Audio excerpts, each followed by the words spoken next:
a black person at work, and they'll talk to you while they're supposed to be working, but you try to call them while they're on their break or at lunch. And they be like, look, man, you gotta call me back, man. And you be feeling bad, be like, man, I ain't mean to bother you while you were working. Be like, no, I'm at lunch. You be like, well, I thought this was the time you were supposed to be talking. Be like, no, this is my time. No, because I'm gonna tell you something, because in the hood, they do not care if you're disabled. Somebody will try you. One of my best friends growing up was a quadriplegic. And one day somebody decided to whoop his ass. And everybody was sitting around talking about, oh, that's a shame. But I was the only one who tried to help him. Because when that guy took a break from beating on him, I went over to my friend and said, look, man.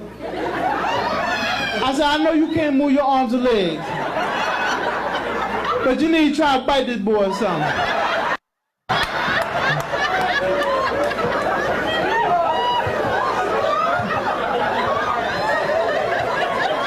That's right, yeah, I had to tell him. I had to let him know. I said, at this point, it ain't about winning, baby. Just leave your mark. Hey, let me say right now, because I feel some people staring at me. I just want to say I'm not drunk. You know, I don't drink because I'm afraid if I start drinking, I might start walking straight. And I know if I start walking straight, I lose my benefits.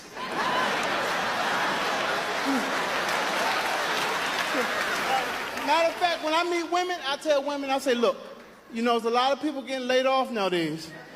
A lot of people that lost their jobs. You need to hook up with somebody like me,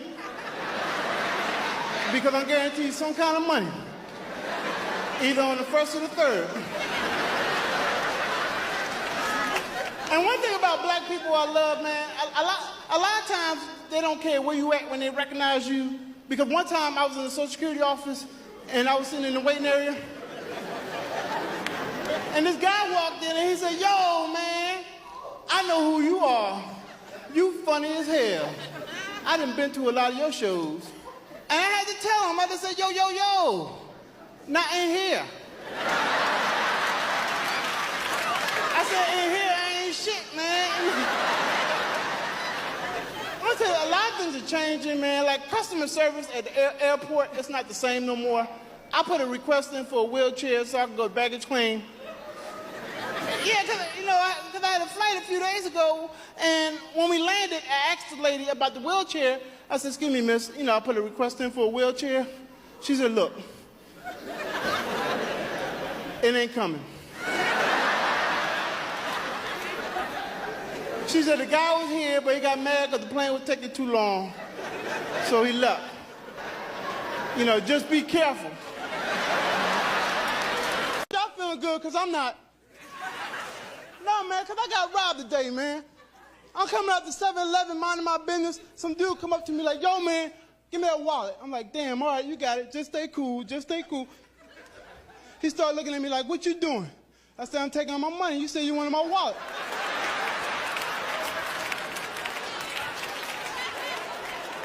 Shoot, man, I was like, I'm just giving you what the hell you asked for. Oh, man, but I remember one time I saw somebody get robbed worse than me. I was on the subway, and this guy was asleep with a Walkman on, and this other guy came up to him and went, pat, give me a Walkman.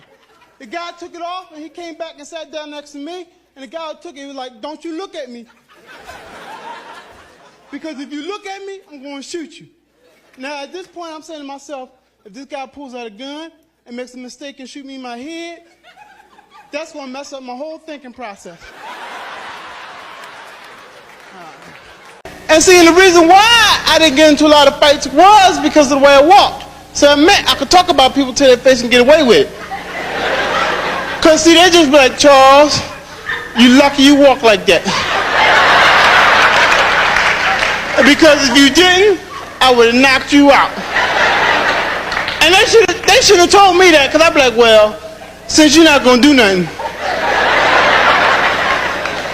I'd be like, your mom's so short, is that you can see her feet in the driver's license picture.